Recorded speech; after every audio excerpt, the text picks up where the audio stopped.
안녕하십니까. 네, 오늘 말씀은 잠언 4장 23절입니다.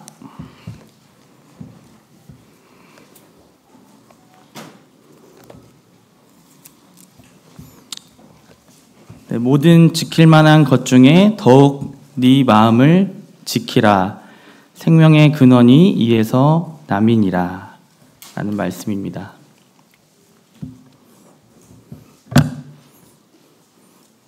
네, 다들 찾으셨나요?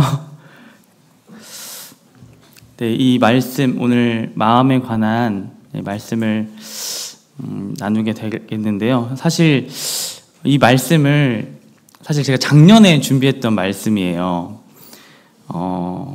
작년에 이제 설교 원고를 다 작성을 했는데 순서가 갑자기 조금씩 바뀌더니 침례식 날짜로 걸리더라고요.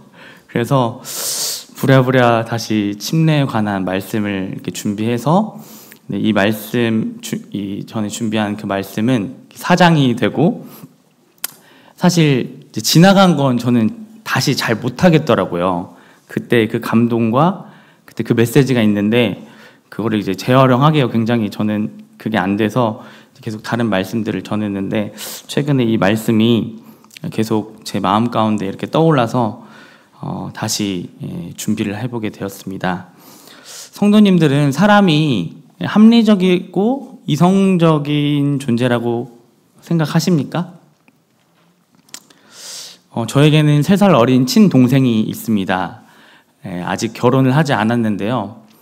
그런데 이제 오랫동안 교제하고 있는 사람이 있어서 이제 제가 가족 식사를 하면서 물어봤어요. 너 언제 결혼할 생각이냐? 이렇게 물어봤더니 요즘 결혼할 생각이 점점 없어진다고 말을 하더라고요.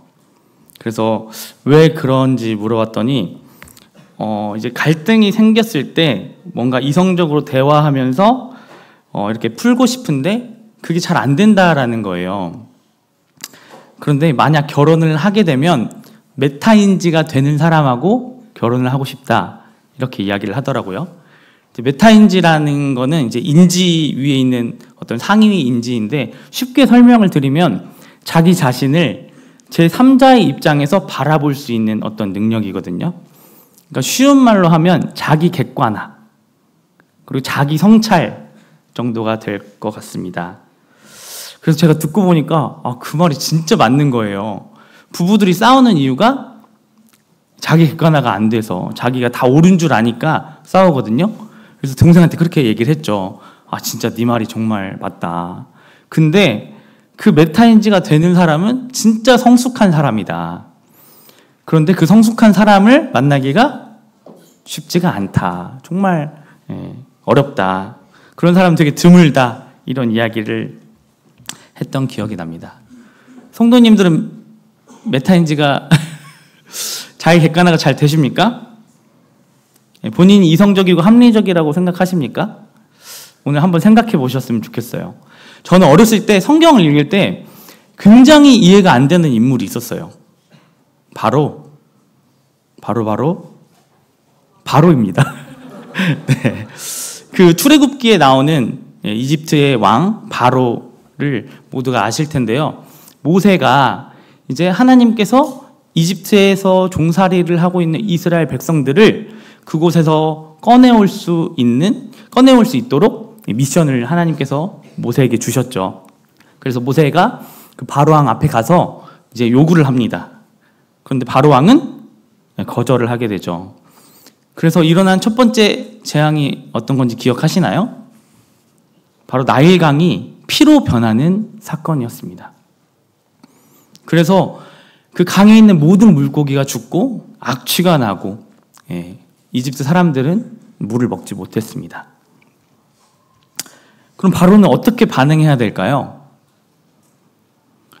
니네가 말하는 그 신이 진짜 신이 맞구나. 당장 그 신 뜻대로 어서 데려가.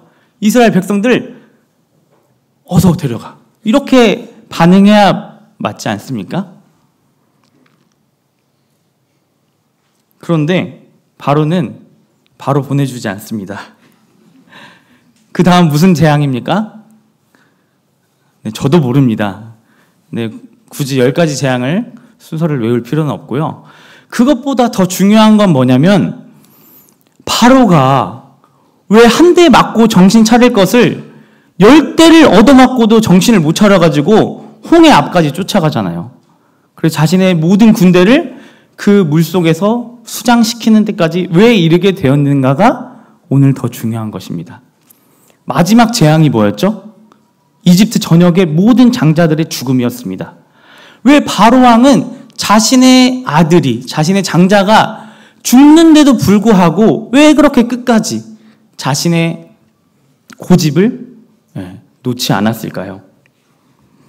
자기 자식이 죽었는데도 왜 도대체 하나님이 하나님 되심을 깨닫지 못했을까요? 그래서 저는 어렸을 때 너무 이해가 안 되는 거예요. 왜 이렇게 멍청해? 왜 이렇게 어리석어? 이렇게 생각을 했었거든요. 그런데 성경에서는 바로의 마음이 완악했다고 말하고 있습니다. 성경을 자세히 보면요, 하나님께서 바로의 마음을 완악하게 하셨다고 적혀져 있지만 어쨌든 간에 바로의 마음은 완악한 상태였습니다. 다시 여쭤보겠습니다. 성도님들 이성적이고 합리적이십니까?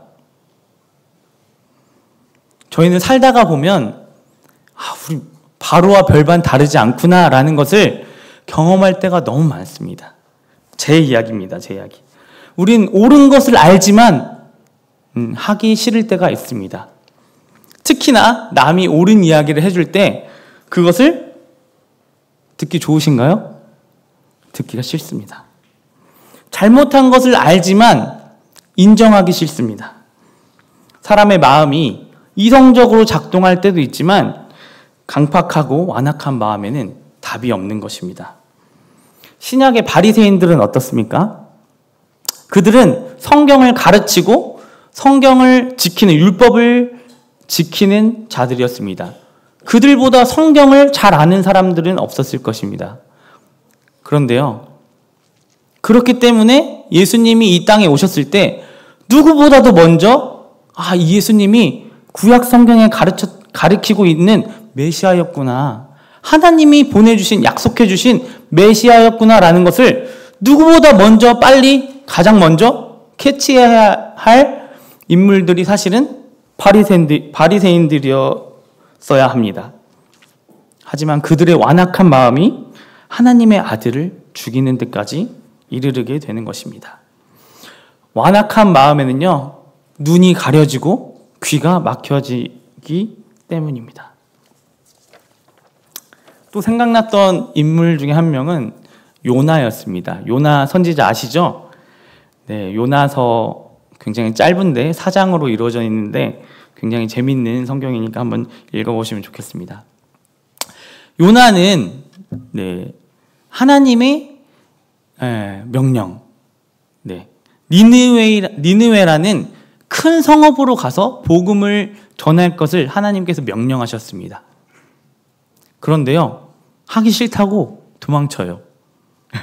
다시스라는 아주 먼 지역으로 도망가게 됩니다. 근데 이해가 돼요. 왜냐하면 니느웨라는 곳은 아수르의 수도였거든요. 그러니까 그 이스라엘의 원수지간이었던 아수르의 수도에 가서 복음을 전하라는 거예요.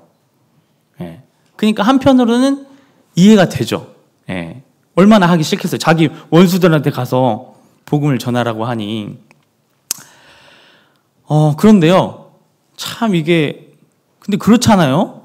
뭐 옆집 친구가 얘기한 것도 아니고 학교 선생님이 말한 것도 아니잖아요. 하나님의 말씀이잖아요. 하나님이 명령하신 거잖아요. 그런데 요나는 도망을 치게 됩니다. 사람은 자기가 하기 싫은 일이 있으면, 그리고 자기 마음에 안 내키면 하나님의 말씀이고 뭐고 사실 필요가 없습니다. 상관이 없어요. 아무튼 잘 아시다시피 물고기 뱃속에 3일 동안 있다가 우여곡절 끝에 니느웨라는 성읍에 도착하게 됩니다. 얼마나 하기 싫었겠어요? 그래서 요나가 복음을 전합니다. 딱 4마디로 성경에는 나와 있습니다. 40일이 지나면 니느웨가 무너지리라. 네, 뭐 얼마나 열심히 했겠어요. 하기 싫은데. 그런데요, 기적이 일어납니다. 왕부터 해가지고 그 큰 성읍의 모든 백성들이, 짐승까지도 다 회개를 하는 거예요. 금식을 선포하고 하나님을 믿고 굵은 베옷을 입고 모든 백성들이 회개를 하게 돼요. 요나의 반응은 어땠을까요? 성경에는 이렇게 말씀하고 계십니다. 요나가 매우 싫어하고 성을 내며 이렇게 말했다고 나오는데요. 어떻게 말했냐면요. 이야, 하나님 대단하십니다. 아주 대단해. 내가 이럴 줄 알고 도망간 거예요. 하나님은 아주 자비로우시고 아주 은혜로우시고 노하기를 더디하시는 분이시죠? 내가 이 원수들 하나님이 살려줄 줄 알았어. 내가 이 원수들 구원받는 꼴을 보느니 차라리 저를 죽여주십시오. 네, 이렇게 성경에는 요나가 그렇게 말하고 있다고 합니다. 요나가 선지자 아니에요? 선지자가 뭐 하는 사람이죠? 하나님의 뜻을 전하고 선포하고 하나님의 뜻을 실행하는 사람 아닙니까? 요나의 마음이 착합니까? 안 착합니까?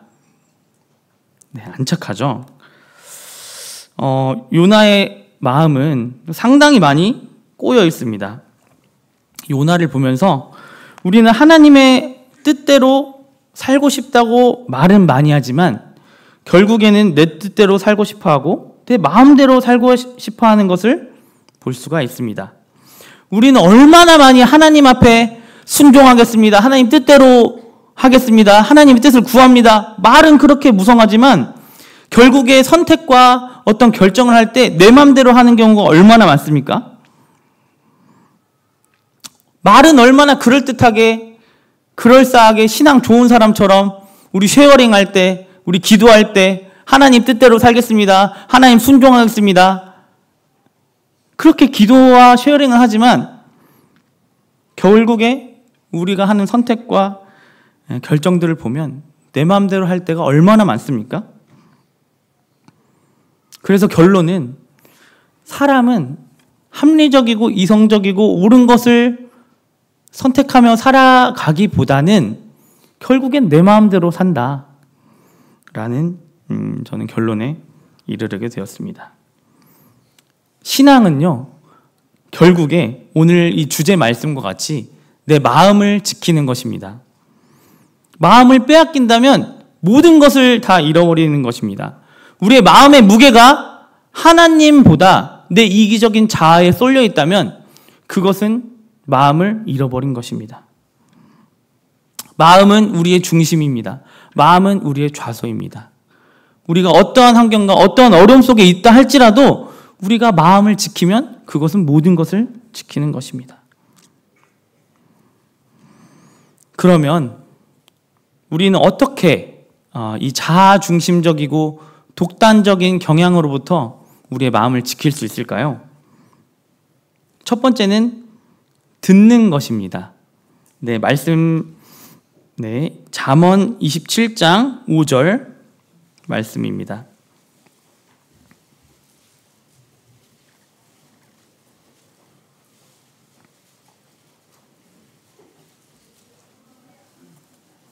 네, 함께 읽어보겠습니다. 시작. 숨은 사랑보다 나으니라. 친구의 아픈 책망은 충직으로 말미암는 것이나 원수의 잦은 입맞춤은 거짓에서 난 것이니라. 오늘 성도님들 듣기 싫으신가요? 말씀 읽는 소리가 굉장히 작은 것 같습니다. 네, 다시 읽어보겠습니다. 시작.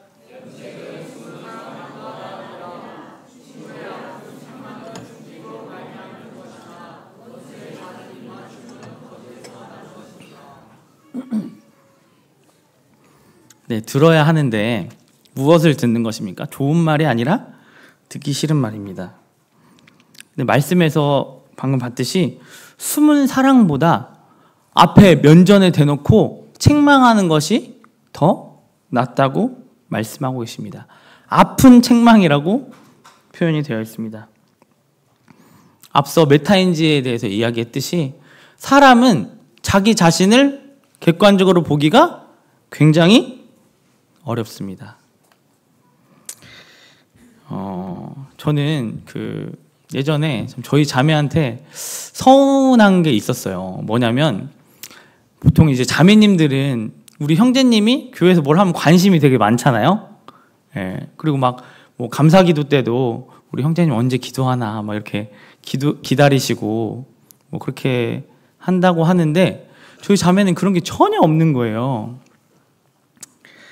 최근에 이제 결혼한 부부의 이야기를 들었는데 그 자매님이 형제님을 만나기 전에는 사실 막 남자로도 못 느끼고 굉장히 막 이렇게 질색했다고 얘기를 들었는데 결혼을 하고 나니까 아주 그 형제님 막 칭송자가 막 돼가지고 막 이런 형제님 없다면서 엄청 이렇게 떠받들고 산다고 그런 이야기를 들었습니다.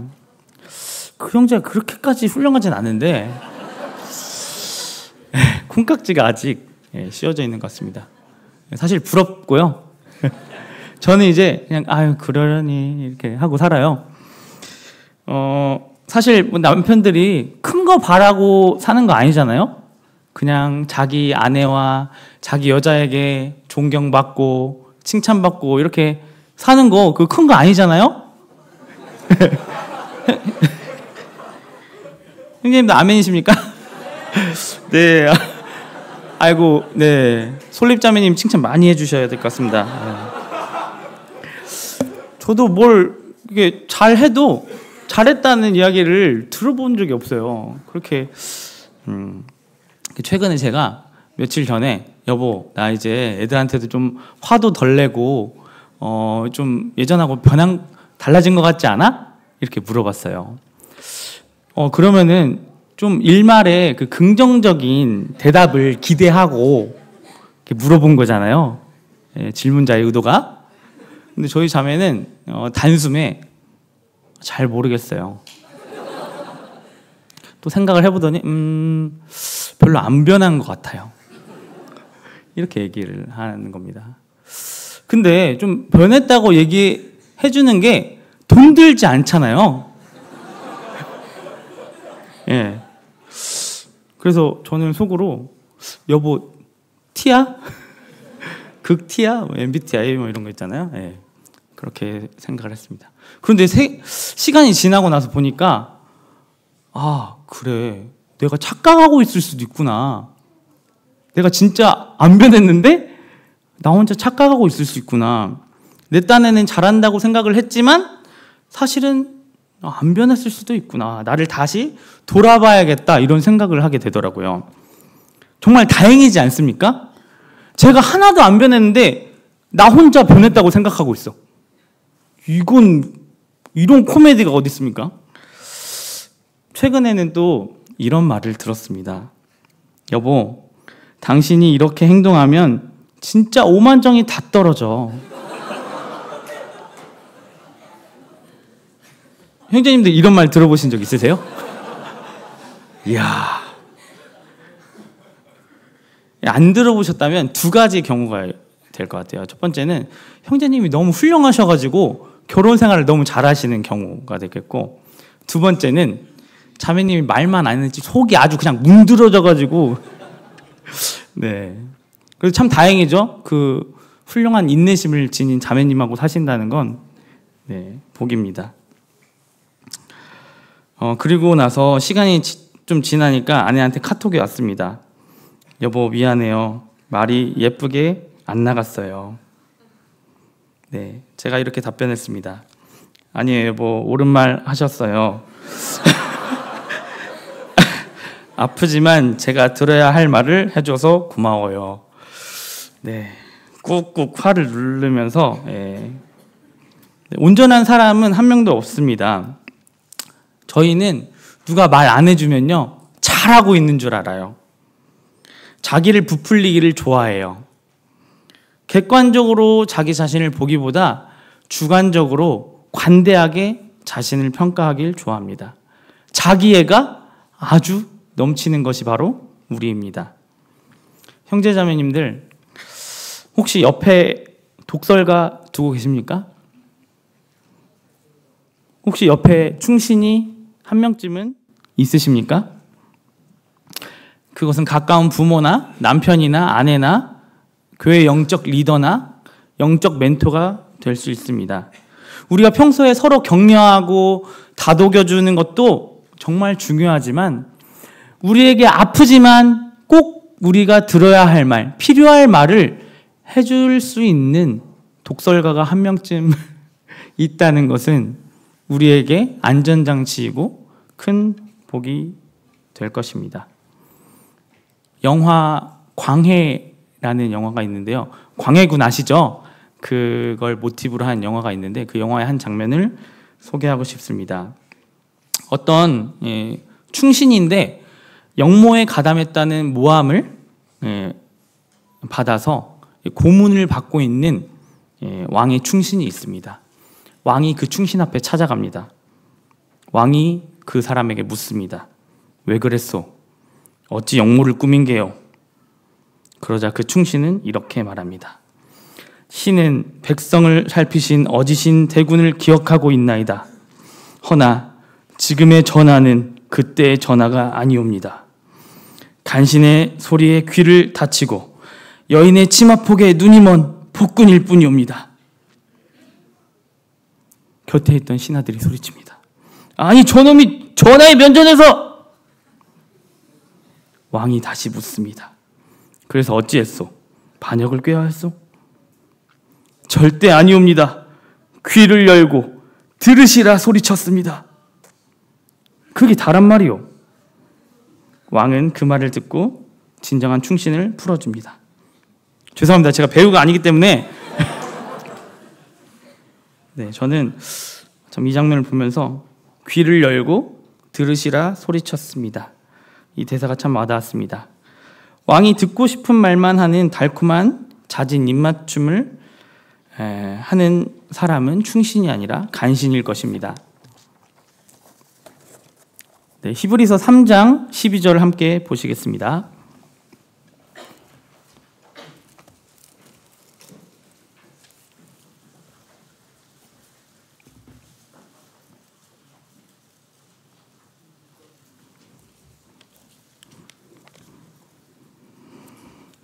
히브리서 3장 12절 13절 함께 읽겠습니다. 시작. 형제들아 너희는 삼가 혹 너희 중에 누가 믿지 아니하는 악한 마음을 품고 살아계신 하나님에게서 떨어질까 조심할 것이요 오직 오늘이라 일컫는 동안에 매일 피차 권면하여 너희 중에 누구든지 죄의 유혹으로부터 완고하게 되지 않도록 하라.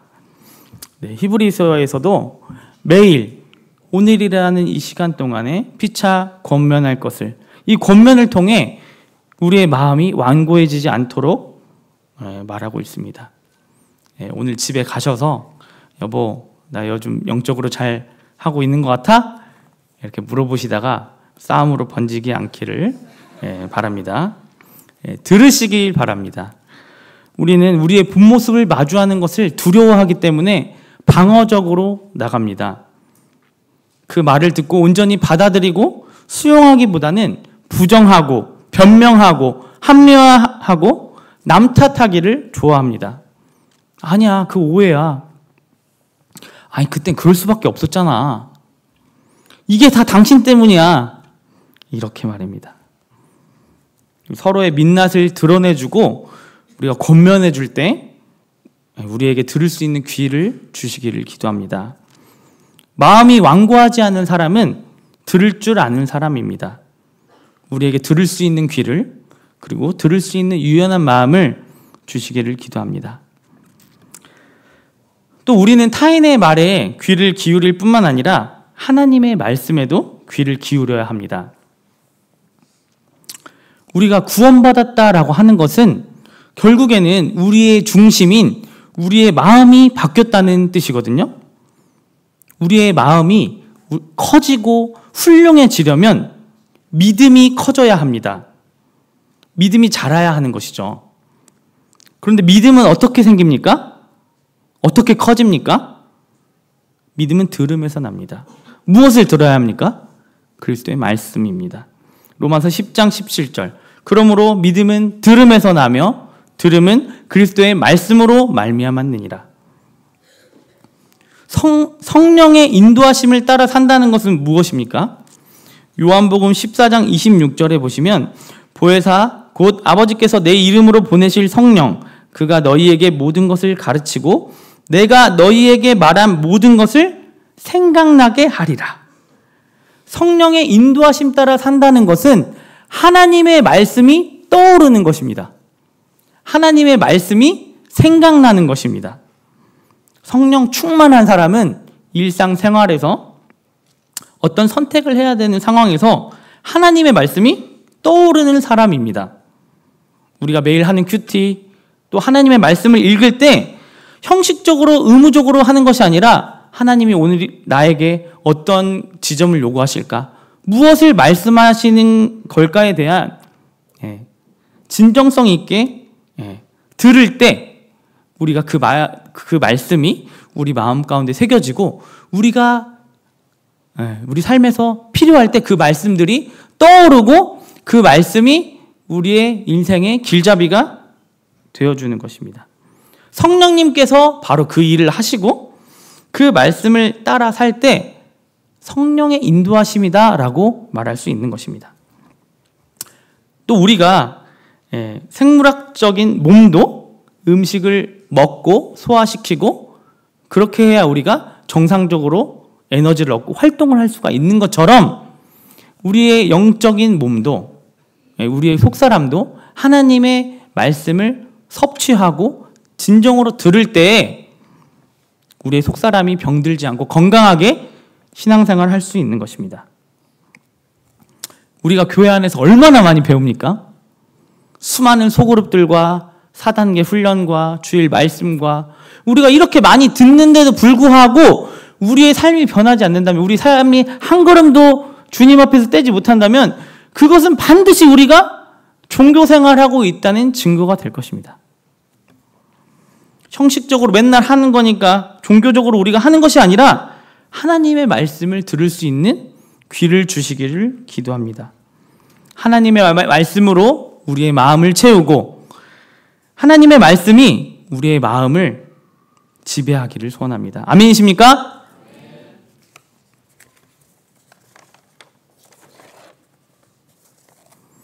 네, 두 번째로 우리의 자아중심적이고 독단적인 이 마음을 어떻게 지킬 수 있을까? 두 번째는요, 빌립보서 2장 5절 말씀입니다.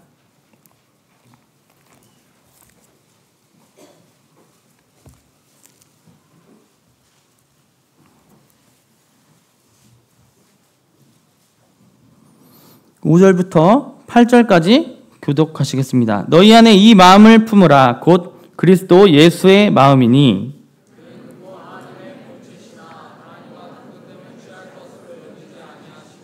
오히려 자기를 비워 종의 형체를 가지사 사람들과 같이 되셨고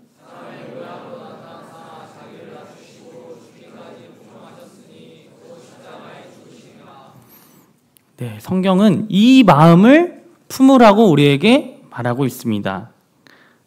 이 말씀을 읽으면 어떤 생각이 드시나요?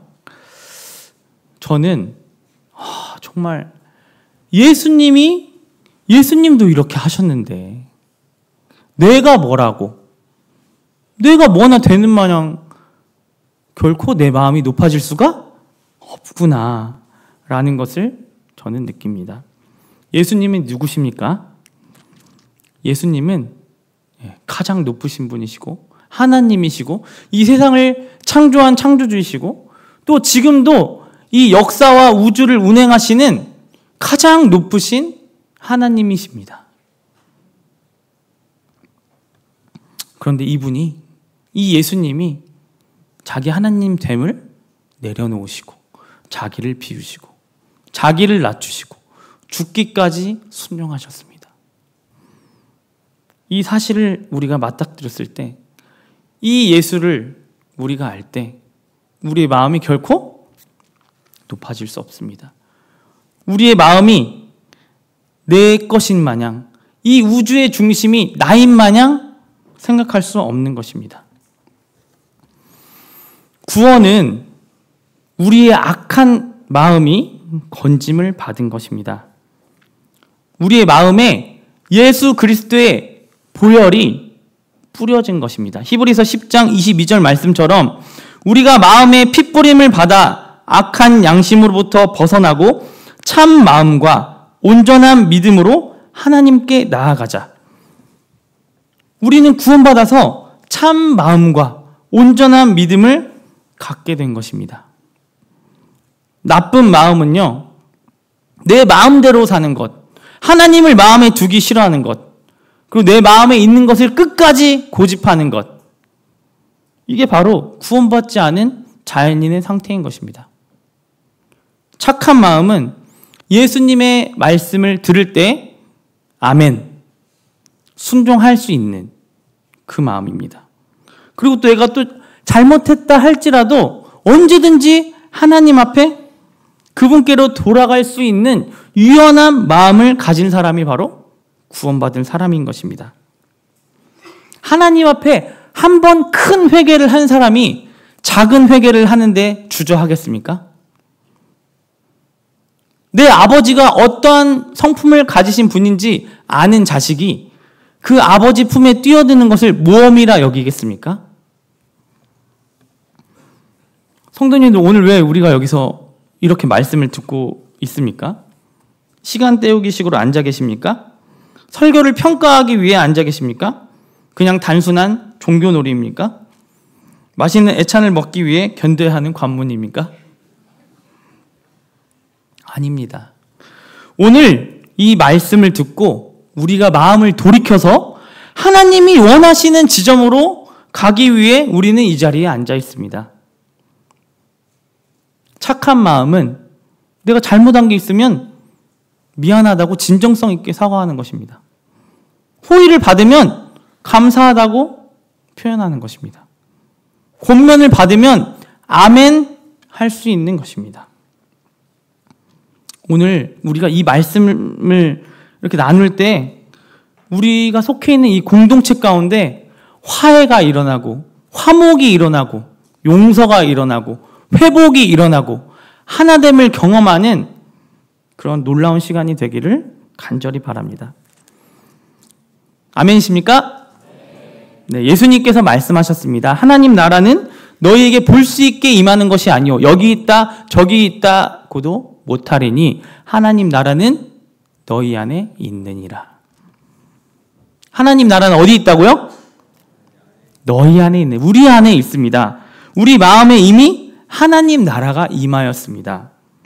우리 마음에 여전히 남아있는 시기와 불안과 완고함과 고집스러움과 차가움과 이런 것들은 하나님 나라와 전혀 어울리지 않습니다. 하나님께서는 예수 그리스도를 통해서 우리에게 따뜻함과 평안과 기쁨과 즐거움과 유쾌함과 선함과 사랑을 우리에게 주셨습니다. 그 사실을 우리가 다시 한번 깨달으시고 이 땅에서 하나님 나라를 경험하고 살아내는 우리 모두가 되길 기도합니다. 네, 기도드리시겠습니다. 마음의 주인이신 예수님, 우리는 여전히 우리의 마음의 운전대를 놓지 못하고 내 삶을 내 마음대로 좌지우지하고 싶어 합니다. 우리의 삶을 망치는 이 끔찍한 일을 중단하길 원합니다. 마음의 운전대에서 손을 떼길 원합니다. 예수님의 십자가를 믿을 때 우리의 주권이 양도되고 우리의 마음의 주인이 바뀐 것을 다시금 기억합니다. 내 안에 계신 예수님이 우리의 마음을 주장하사 우리의 완악하고 우리의 강팍한 마음을 부드럽게 하시고 우리의 인생을 아름답게 변화시켜 주시옵소서.